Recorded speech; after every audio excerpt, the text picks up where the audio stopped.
रुझाने में एनडीए की सुनामी आई है, वहां पर आगे चल रहे हैं, 200 के बहुत करीब पहुंच गया है। तुमको बता देता है क्या हो रहा है।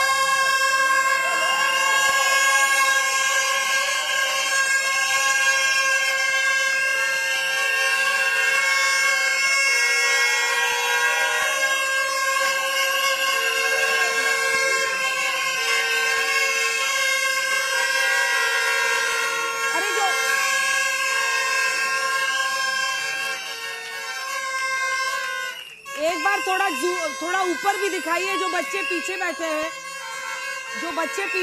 उनको भी तो दिखाइए जरा।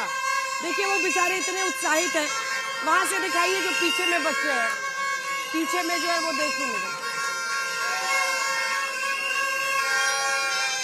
नीरज कुमार जी जेडीयू से हमारे साथ जुड़ रहे हैं। नीरज कुमार जी, जबरदस्त, मतलब अगर यही रुझान नतीजों में फाइनली तब्दील होते हैं, आप एक जोरदार प्रवक्ता है जेडीयू के, ये 80-90 पर आपकी प्रतिक्रिया चाहेंगे, क्योंकि 80 सीटों, मतलब दोनों ही जो बल्लेबाज हैं, आउटस्टैंडिंग परफॉर्मेंस। अगर 80 सीटें 101 में से आपकी आ रही है और 90 बीजेपी की आ रही हैं, 21 एलजेपीआर की भी आती हुई दिख रही हैं, किस तरह से देखिए? जवाब के पहले ही मुस्कुराने लगे नीरज जी। बहुत ऐसा कम होता है कि नीरज जी का मुस्कुराता हुआ चेहरा दिखता है। बोलिए भाई नीरज जी, बोलिए। नहीं, सबसे महत्वपूर्ण है कि जंगल राज के वारिस हार रहे और सुशासन जीत रहा।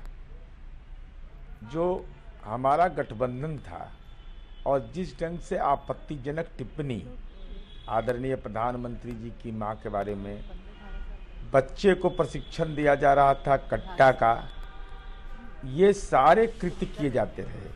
जननायक कर्पूरी ठाकुर की उपाधि चोरी की जा रही थी। ये साधारण बात नहीं थी। ये सामाजिक सवाल भी बिहार की राजनीति बड़े महत्वपूर्ण होते हैं। हम लोगों ने उठाया, आदरणीय प्रधानमंत्री जी ने अपने संबोधन में कहा।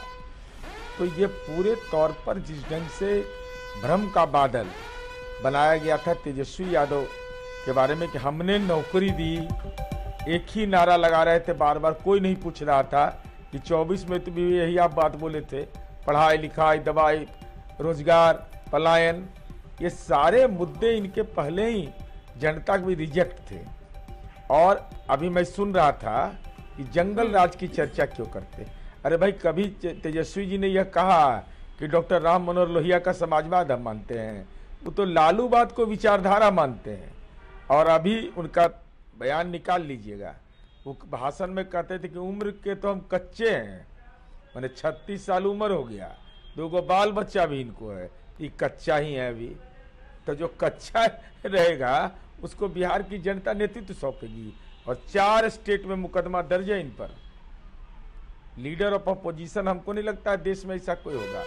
बिहार में, उत्तर प्रदेश में, महाराष्ट्र में, दिल्ली में। तो चलिए, बड़ी खबर ट्रेंड जो बताता है ना, बिहार में इंटीग्रिटी का भी सवाल है। छातापुर सीट से भारतीय जनता पार्टी के नीरज बबलू अभी आगे चल रहे हैं। डिप्टी सीएम सम्राट चौधरी नीरज बबलू भी मंत्री है। नीरज बबलू भी मंत्री है।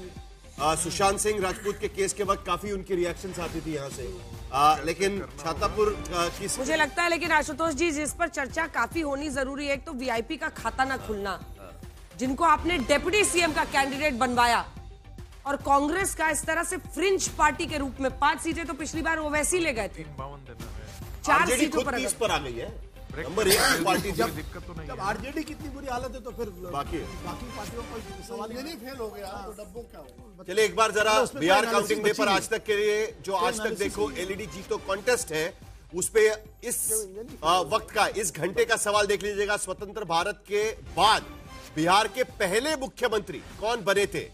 जल्दी से व्हाट्सएप पर आप टाइप कर दीजिए Q6 स्पेस दे दीजिए और आपका जवाब लिखकर 8368475915 पर भेज दीजिएगा। स्क्रीन पर आप मोबाइल नंबर देख सकते हैं, इस पर Q6 टाइप करके इस सवाल का जवाब जल्दी से डाल दीजिएगा। आशुतोष, आप कह रहे थे? नहीं, मैं कह रहा हूं कि अगर आरजेडी की हालत 30 सीट पर आकर सिमट गई, 143 पे आप लड़ रहे 30 पे, तो बाकी पॉलिटिकल पार्टी से कोई मतलब ही नहीं। इसका मतलब अगर सुनामी चल रही है तो जो किसी तरीके से अपना घर बचा पाया तो बचा पाया, बाकी सब उड़ गए। इसमें कोई एनालिसिस बची नहीं। मतलब आप कोई 19-20 का कोई एनालिसिस कर सके तो वैसी स्थिति वैसे स्थिति है जो 2015 में दिल्ली में हुई थी, जब 3 सीट बीजेपी की थी और उसी तरीके से हो गया। पीयूष बीजेपी के दफ्तर पर है, और जाहिर सी बात है जश्न का माहौल होगा। तो चलिए पीयूष,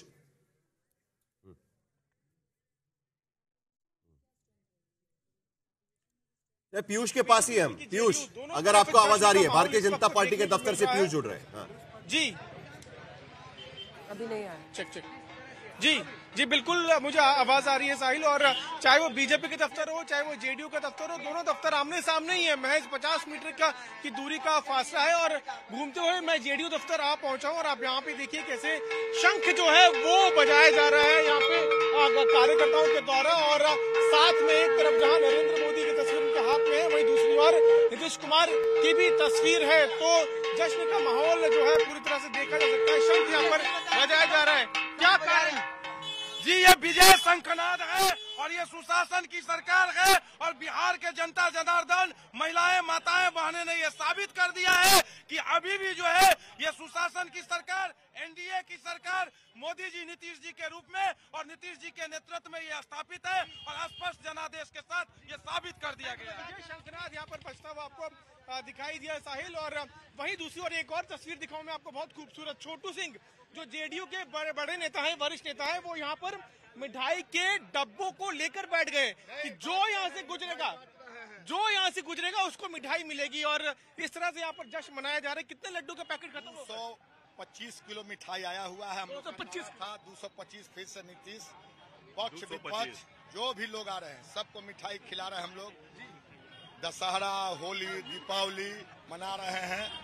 इतना बड़ा जनादेश के लिए बिहार की जनता और नीतीश कुमार जी को बधाई दे रहे हैं। अच्छा, इस बार लड्डू पार्टी दफ्तर में बनवाया नहीं गया, मंगवाया गया? सब हरीलाल का मिठाई, हर तरह का लड्डू है। नहीं, ऐसा मन में था कि कहीं न कहीं सीटें कम हो सकती हैं तो ऑर्डर दिया जाए। ऑर्डर दिया हुआ था 5 तरह का मिठाई।